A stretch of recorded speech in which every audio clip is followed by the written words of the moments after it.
কি হলো রানী? ওভাবে দাঁড়িয়ে আছো, কি হয়েছে? মহারাজ, আমার খুব কষ্ট হচ্ছে। আজ দাসী আমাকে এমন একটা খবর দিয়েছে যেটা শুনে আমার মন খুব খারাপ হয়ে গেছে মহারাজ। কি এমন কথা বলেছে দাসী যে তোমার মন এতটা বিচলিত হয়ে গেছে? আমি চাই কৃষ্ণনগরের সমস্ত গরিব দুঃখী মানুষের জন্য 24 ঘন্টা অন্ন ভাণ্ডার হোক, যাতে অভুক্ত মানুষ প্রাণ ভরে খেতে পারে, কেউ যেন অনাহারে কষ্ট না পায়। আহা, আমাকে আগে বলো, দাসী কি খবর দিয়েছে যার জন্য তুমি এতটা বিচলিত? দাসী আমাকে জানালো বড় রাস্তার মোড়ে একটা অসহায় বুড়ি অনাহারে মারা গেছে মহারাজ। হায় হায় হায়, আমার রাজ্যে অনাহারে মারা গেছে? না না না না না, এ হতে পারে না, এ হতে দেওয়া যায় না। আমি কালকেই আমার সকল সভাসদদের নিয়ে বৈঠকে বসবো। আমার একটা অনুরোধ রাখবেন মহারাজ, সারা দিন সারা রাতের অন্ন ভাণ্ডার, কেউ অভুক্ত থাকবে না। মহারাজ, আমি নববর্ষে আমার দরিদ্র প্রজাতির হাতে এই উপহার তুলে দিতে চাই মহারাজ। নববর্ষ? হাতে বোধহয় সময় পাওয়া যাবে না রানী। আমি জানি না মহারাজ, আমি কিচ্ছু শুনতে চাই না। আমি আপনার কাছে নববর্ষের উপহার চাইছি। আমার দরিদ্র প্রজারা নতুন বছরে যেন এই পরিষেবা পায়। আপনার কাছে আর কিচ্ছু চাইবার নেই মহারাজ। আমি দেখছি রানী, দেখি আমি কি করতে পারি।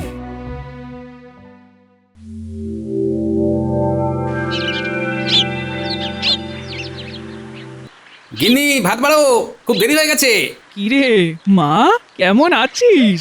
আমি এসে গেলাম নতুন বছরটা তোদের সাথে কাটাতে। হ্যাঁ, ব্যাস, গিন্নির এখন শখের প্রাণ গড়ের মাঠ। নাও, তোমার মা এসেছেন। এই যে বলি, আমার মা, আমার মা কি তোমার কেউ হয় না নাকি? ইমা, কেন হবে না? অসুরি মা, থুরি, শাশুড়ি মা বলে কথা। কি বললে? আবার বলো, আবার বলো। আমার শাশুড়ি ঠাকুরুন। একটু নাটক তো করতে হবে দাম্পত্য জীবনকে মসৃণ রাখতে। আসুন শাশুড়ি ঠাকুরুন, আপনার পায়ের ধুলো দিন। থাক থাক থাক থাক বাবা, অতি ভক্তি চোরের লক্ষণ। হ্যাঁ, সে আমাকে চোর বলুন, চৌকিদার বলুন, আপনার যা ইচ্ছে তাই বলে ডাকুন, কিন্তু আমার অচলা ভক্তি সচলা এবং সবলা দেবীর পায়ে সর্বদা আছে। কই গো, দাও গিন্নি, এবার হাসি মুখে খাবার দাও, রাজসভায় যাই। দিচ্ছি দিচ্ছি।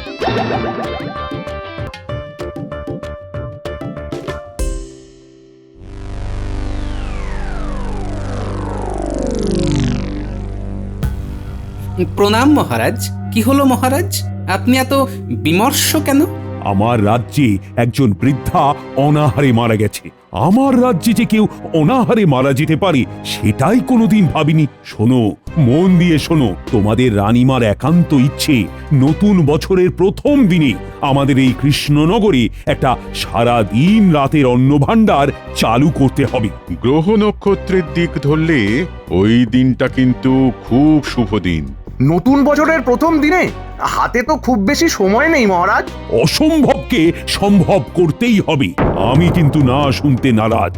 যত টাকা লাগে লাগুক, কিন্তু আমার রানীর মনের ইচ্ছেকে সম্মান দিতে হবে। বাবা বাবা বাবা, এই সুযোগে কিছু উপরি আয় হবে। মহারাজ খুব বিপদে পড়েছে। মহারাজ যত বিপদে পড়বেন আমার তত সুবিধে। মহারাজ, আমাদের চেষ্টা করতে হবে এবং এবং সফল হতে হবে। মহারাজ, এই কাজটা রানীমার কাজ। রানীমার কাজে কোনো ঢিলেমি চলবে না মহারাজ। আমি দায়িত্ব নেব। তুমি দায়িত্ব নেবে? তুমি এসবের কিছু বোঝো? কত ঝামেলা, কত ঝঞ্ঝাট। মহারাজ, আমি কাল থেকেই কাজ শুরু করে দিচ্ছি। বাবা, বড্ড তাড়া দেখছি। একটু আগে তো আশঙ্কা প্রকাশ করছিলেন, তার মানে কিছু তো ব্যাপার আছে। আমি ছেড়ে দেব না মহারাজ। আমিও রানীমার এই কাজে যুক্ত থাকতে চাই। না, গোপাল থাকলে খুব বিপদ। কিছুতেই গোপালকে রাখা যাবে না। মন্ত্রীমশাই খুব চিন্তায় পড়ে গেছেন দেখছি। আমাকে নিয়ে খুব সমস্যা। রানীমার কাজে আমি কাউকে ছেড়ে কথা বলবো না। গোপালকে কোনোভাবে এই বিষয়টা থেকে সরিয়ে ফেলতে হবে। আমাকে একা করতে হবে। এইখান থেকে অনেক পাওয়ার আছে। মন্ত্রী, তাহলে কাল থেকেই শুরু করে দাও। আর গোপাল, তুমি তো রানীমার খুব স্নেহের, এই কাজটা যাতে সুষ্ঠুভাবে হয় সেটা দেখার দায়িত্ব তোমার। আমি আমার সবটুকু দিয়ে চেষ্টা করব মহারাজ। আচ্ছা, একটা প্রশ্ন ছিল। বলো বলো, তুমি কি তোমার প্রশ্ন? মহারাজ, এই অন্ন ভাণ্ডারটা গড়ে উঠবে কোথায়? কেন, নদীর ধারে ওই পরিত্যক্ত মাঠে, ওখানেই শুরু হবে। মায়ের অন্ন ভাণ্ডার। বাহ, নামটা খুব ভালো হয়েছে, মায়ের অন্ন ভাণ্ডার।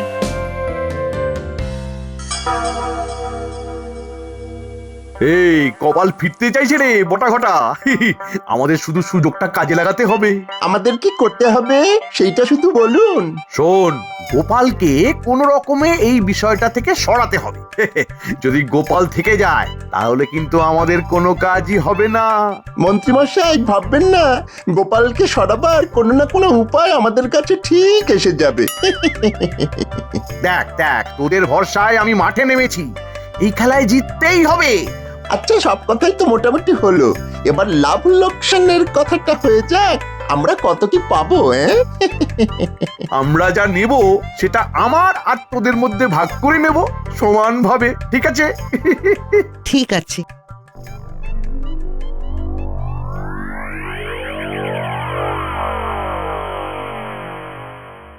কিচ্ছু ঠিক নেই মহারাজ। মন্ত্রীমশাইকে আমি ঠিক বিশ্বাস করতে পারছি না। আমার মনে হয় এই মায়ের অন্ন ভাণ্ডার নিয়ে মন্ত্রীমশাইয়ের অন্য কোনো উদ্দেশ্য আছে। ওই জন্যই তো তোমাকে মন্ত্রীর সাথে রাখলাম। খাজাঞ্চিকে বলা আছে, মায়ের অন্ন ভাণ্ডারের খরচের অর্থ সব তোমাকে দেওয়া হবে, তোমার হাত থেকেই সমস্ত খরচ হবে। ঠিক আছে মহারাজ। তুমি তোমার মতো বিশ্বাসী লোক জোগাড় করো, কাল থেকেই কিন্তু কাজ শুরু করে দাও। ঠিক আছে মহারাজ, আজ তবে আসি। এসো এসো।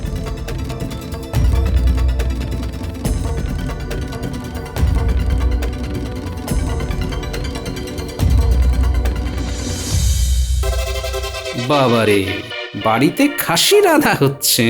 খাসির গন্ধে তো সারা পাড়া একেবারে ম করছে। আচ্ছা, খাসি কে খাবে? শাশুড়ি ঠাকুরন তো বিধবা। তাহলে তাহলে কি অপগণ্ড শ্যালক এলো? যাই তো দেখি।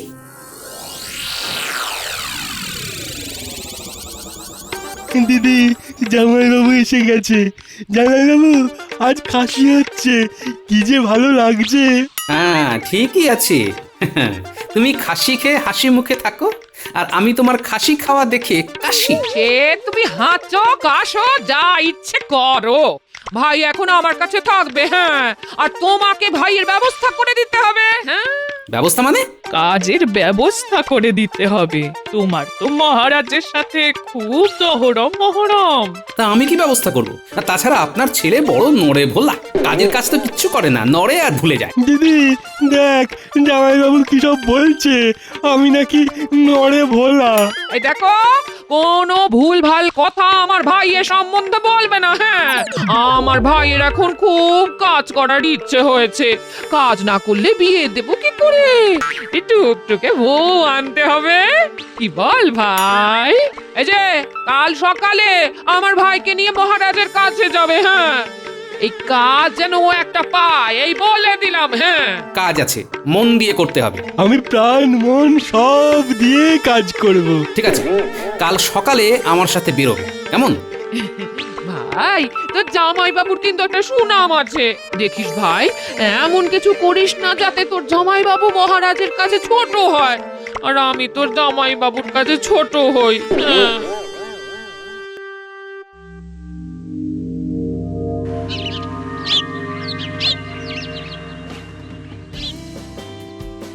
রানী, তোমার মনের ইচ্ছে মতো মায়ের অন্ন ভাণ্ডার এখানেই শুরু হবে। আজ থেকেই কাজ শুরু হচ্ছে। মূলত গোপাল আর মন্ত্রী দুজনের দায়িত্বেই কাজটা শুরু হবে। আমি পুঁটি, ন্যাপলা আর বুলটের বাবাকে কাজে লাগাচ্ছি। গোপাল, কাজটা যেন নতুন বছরের প্রথম দিন শুরু হয়। রানীমা, এটা শুধু আপনার কাজ নয়, এটা আমাদের সকলের কাজ। আমরা সবাই মন প্রাণ দিয়ে করব রানীমা। রাত দিন, দিন রাত এক করে দেবো রানীমা। বাবা, সব ভালো ভালো কথাগুলো ওরা বলে নিলে আমার জন্য আর থাকবে কি? রানীমা, আমি যখন আছি ধরে নিন কাজটা হয়েই গেছে। ওটাই তো চিন্তার মন্ত্রীমশাই। এই যে একেবারে বটা ঘটাকে সাথে করে নিয়ে চলে এসেছি। বটা ঘটা, রানীমার মহারাজকে প্রণাম করে কাজে লেগে পড়। প্রণাম রানীমা, তাহলে আমাদের কাজ শুরু করে দি। পুটির বাবা, গুলটের বাবা, ন্যাপলার বাবা, তোমরা প্রথমে আজকের মধ্যে নদীর ধারটাকে একেবারে পরিষ্কার করে ফেলো। গোপাল দাদু, আমরা কিছু করব না? না রে মা, তোরা তো খুব ছোট, তোরা শুধু দেখবি। না, একটা কাজ তোদের দেওয়া যায়। দিন না রানীমা, আমরা তো কাজ করতেই চাই। ঠিক আছে, তোরা একটা কাজ কর, রাজবাড়ির হেঁসেল থেকে সবাইকার জন্য খাবার নিয়ে আয়। তারপর সবাইকে খাবার সময় হলে খেতে দিবি, ঠিক আছে? হ্যাঁ, ঠিক আছে রানীমা। উফ, কি ঝামেলা রে বাবা, কিছুতেই মূল জায়গায় ঢুকতে পারছি না। মহারাজ, এবার তাহলে কাজের কথা হয়ে যাক। কিছু অর্থ লাগবে। হ্যাঁ, তা তো লাগবেই। আর এই অর্থ ছাড়া কি কিছু হয়? তা কত লাগবে হিসেব করে বলো। বটা ঘটা, আজকে কত লাগতে পারে? আজ আমাদের 500 মোহর লাগবে। খাজাঞ্চি, গোপালের হাতে 500 মোহর দিয়ে দাও। মন্ত্রী, গোপালের হাতে কিন্তু সব হিসেব দিয়ে তবে মোহর নেবে। যা চলে, কিন্তু পুরো ঘুরে গেল। পেট মোটাটাকে কিভাবে তাড়াবো? মহারাজ, আরেকটা নিবেদন আছে। এ আমার শ্যালক, একে কি কাজে লাগানো যেতে পারে? আরে গোপাল, নিশ্চয়ই কাজে নেবে। তোমার শ্যালক তো আমার নিজের লোক। নিয়ে নাও, নিয়ে নাও, কিন্তু কাজ যাতে ঠিক সময়ে হয়। প্রণাম মহারাজ, প্রণাম রানীমা। নাও, তোমরা কাজ শুরু করো। দিনের শেষে সবাই মজুরি পাবে। নিন পণ্ডিত মশাই, আপনার ভিত পুজো শুরু করুন। রানীমা, এই নারকলটা ফাটিয়ে দিন। কোনো কাজে নারকল ফাটানো খুব শুভ। দিন পণ্ডিত মশাই।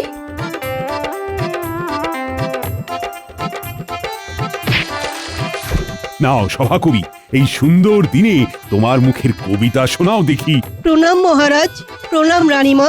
শুরু করি আমার কথা। রানীমা দিয়েছে ডাক, সবাই অন্ন পাক। অনাহারে কেউ রবে না, তাই মায়ের অন্ন ঘর। নতুন বছরের প্রথম দিন, তাই তরা কর। বাহ, অপূর্ব। যাক, কাজ শুরু হয়ে গেল। এবার শুধু কাজটা নির্দিষ্ট সময়ে শেষ করা। কি মন্ত্রী গোপাল, কাজ সময়ে শেষ হবে তো? মহারাজ, অনভিজ্ঞ মানুষ যদি ভিড় করে, তবে তো কাজ শেষ হওয়া খুব মুশকিল। এখানে তো কেউ অনভিজ্ঞ নেই মন্ত্রী। তুমি আছো, গোপাল আছে।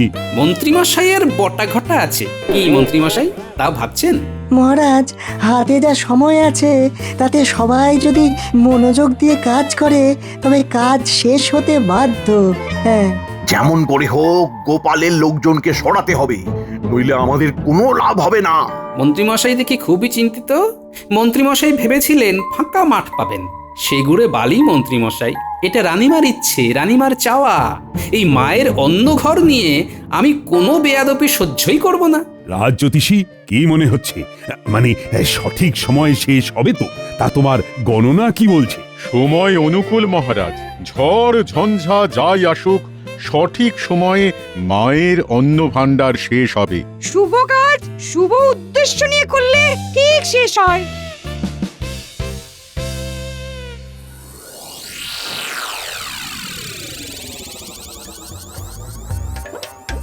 বাবা, তোমরা খেয়ে নাও।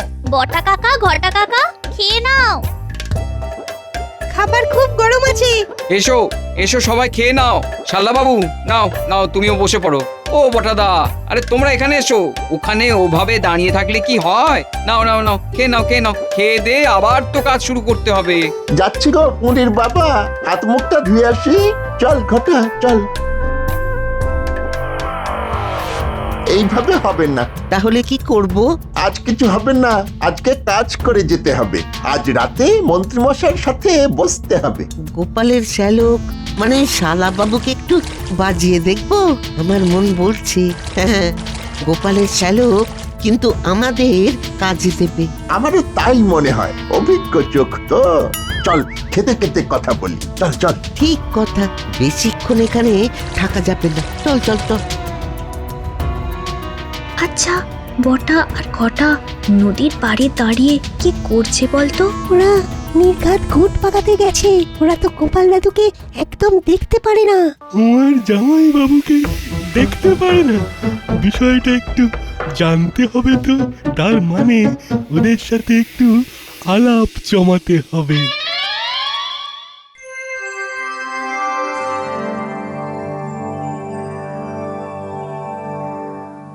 সকালবেলায় কেমন ফাঁকা মাঠ ছিল, এখন কেমন একটা ঘর ঘর লাগছে। আর একটু বড় হবে, তারপর মাথায় ছাদ। বাবা, শেষ হতে আর কতদিন লাগবে? এই রকম ভাবে মন দিয়ে কাজ করলে নতুন বছর আসার আগেই শেষ হয়ে যাবে। কি বলো বটা দাদা? কিছু বললে পুঁটির বাবা? বলছিলাম মন দিয়ে কাজ করলে নতুন বছর আসার আগেই কাজ শেষ হয়ে যাবে। হ্যাঁ, একদম ঠিক বলেছো। আচ্ছা, গোপাল দাদুর শ্যালক বটা ঘটার সাথে চুপি চুপি কি কথা বলছে? না, গোপাল দাদুকে সব বলতে হবে দেখছি। জানো না তো, আমার জামাইবাবু একটা জিনিস খুব কিপটে, পিঁপড়ের পিছন টিপে টিপে খরচ করে, বাড়িতে এলেই ঝামেলা করে। তুমি আমাদের সাথে থাকো, মন্ত্রীমশাইয়ের হাতকে শক্ত করো। মন্ত্রীমশাই তোমাকে রাজামশাইকে বলে ভালো একখানা পদ দিয়ে দেবেন। হ্যাঁ, বলো বলো কি করতে হবে? খাজাঞ্চি সব টাকা তোমার জামাইবাবুকে দিচ্ছে, আর গোপাল দাদা খরচ করলে তো আমাদের কোনো লাভ হবে না। যেমন করেই হোক ওই গোপাল দাদাকে মহারাজের চোখে ছোট করতেই হবে, একটা বদনাম। হ্যাঁ, তুমি বুঝতে পারছো তো? পারছি। জামাইবাবুকে চোর সাজালেই বিষয় জমে যাবে, তাই তো? ব্যাস, এবার তুমি শুরু করে দাও, হাতে সময় কিন্তু নেই। ওই মহারাজ আসছেন, এখন আর কথা নয়। বাহ বাহ বাহ বাহ বাহ বাহ, সকালবেলায় ছিল মাঠ, আর এখন দেখছি বাড়ির অনেকখানি হয়ে গেছে। গোপাল, তুমি তো ঠিক বলেছিলে। আজ না আমার সত্যিই বড় আনন্দ হচ্ছে। খাজাঞ্চি, তুমি গোপালের হাতে আরো মোহর দাও, আর কাল আরো লোক নিয়ে কাজ করাও। পুটির বাবা, বটা ঘটা শুনলে তো?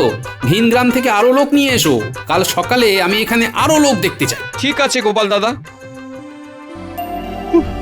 জামাইবাবুর হাতে কত মোহর, ওই লাল থলিটা হাতাতেই হবে। গোপাল দাদু শ্যালক কিরকম লোভীর মতো মোহরের থলিটার দিকে তাকিয়ে আছে, সব বলবো। গোপাল দাদু, তোমার সাথে একটা কথা আছে। সবাই চলে গেলে তোমাকে শুধু বলবো। ঠিক আছে। তার মানে পুটির কথা অনুযায়ী আমার শ্যালক এখন লকলকে লোভের জিভ বার করে আমার মোহর হাতানোর জন্য বসে আছে। ঠিক আছে বাছাধন, দেখাচ্ছি মজা। হ্যাঁ, আমার সাথে বুদ্ধির লড়াই লড়তে যেও না, তোমার থেকে অনেকগুলো বেশি নববর্ষ আমি দেখেছি। কি গো, কি ভাবছো? তোমার ভাইকে একবার ডাকো তো, ওকে এই মোহরের থলিটা তুলে দেব। কাল সকালে আমি আর যাব না, বুঝলে? তোমার ভাই আমার প্রতিনিধি হয়ে কাজ করবে। যাও যাও, ওকে ডেকে আনো। ও মা তাই? আমি এক্ষুনি যাচ্ছি। হ্যাঁ, আমার আসল মোহর তো বিজ্ঞানীর কাছে। পুটি ভাগ্যিস বলল। বল, কি বলছিলি? তোমার শ্যালক কিন্তু বটা ঘটার সঙ্গে গুজগুজ ফুসফুস করছিল। আবার খাজাঞ্চি জেঠু যখন তোমাকে মোহরের থলি দিচ্ছিল, তখন সেই মোহরের থলির দিকে লোভীর মতো তাকিয়েছিল। বিজ্ঞানী, শত্রু আমার ঘরে। একটা উপায় আছে, বুঝলে? মোহরগুলো তোমার কাছে রাখো। রাখলাম, তার বদলে তোমাকে নকল মোহর দেব, যে মোহরে হাত দিলেই। কি হবে হাত দিলে? হাত চুলকে চুলকে ফুলে যাবে। চলো, তোমাকে এইরকম একটা লাল থলির মধ্যে নকল মোহরগুলো দিই। চল পুটি, তোর আবার বাড়ি যা, আবার কাল সকালে চলে আসিস। ঠিক আছে গোপাল দাদু। এই যে তোমার শ্যালক এসেছে, কি বলবে? বলে দাও, বলে দাও। হ্যাঁ, আমি কাল সকালে কাজের জায়গায় যেতে পারবো না, বুঝলে? তাই এই মোহরের থলি তোমার হাতে দিচ্ছি, তুমি চোখ কান খোলা রেখে খরচ করবে, বুঝলে? ওরে বাবা, এ তো মেঘনা চাইতেই জল। ঠিক আছে জামাইবাবু, আপনার কোনো চিন্তা নেই। দেখ ভাই, তোর জামাই বাবু সম্মান কি তুই রাখবি? হ্যাঁ, সে আর বলতে, আপনি কিচ্ছুটি চিন্তা করবেন না, আমি আছি তো। ওরে বাবা রে, কি হলো? হাত যে চুলকে চুলকে ফুলে গেল। ওরে বাবা চুল করছে। ওরে বাবা, বাবা গো। তুমি জেনে বুঝে এই কাজ করছো? হ্যাঁ। আমি যদি জেনে বুঝে এই কাজ করি তাহলে আমার হাত চুলকবে কেন? ওরে বাবা রে বাবা, বাবা গো। হ্যাঁ রে পুটি, ওদের কি হয়েছে রে? সকাল থেকে কাজ না করে হাত চুল করছে। আমি বলছি মন্ত্রীমশাই, আপনি গটা ঘটাকে কাজে লাগিয়েছিলেন কিছু অর্থ উপার্জনের জন্য। আপনার লোভ আমি সেই দিনই জেনে গিয়েছিলাম। বটা ঘটাকে সেই জন্যই আনা হলো। তারপর আর কি, বটা ঘটা ওখানে আমি আছি বলে সুবিধে করতে পারছিল না, তাই আমার শ্যালককে হাত করে। পুটি সব দেখে ফেলে, আমাকে বলে। তারপর বিজ্ঞানীর কাছ থেকে নকল মোহর নিয়ে আমার শ্যালককে দিই। ওখানে যে চুলকুনির গুঁড়ো মেশানো ছিল তা তো আমার শ্যালক জানে না। বাবা, অতি লোভ করতে গেলে না তাদের এই রকম অবস্থাই হয়। কি মন্ত্রী, তোমার ষড়যন্ত্র কি আর শেষ হবে না? আমি কিছু করিনি মহারাজ। চুপ! একটা পাজি বদমাইশ লোক, খালি লোভ না। তোমাকে আমি মন্ত্রিত্ব থেকে বরখাস্ত করলাম। তোমরা সবাই কাজ করো, মনে রেখো নতুন বছর আসতে আর বেশি দেরি নেই।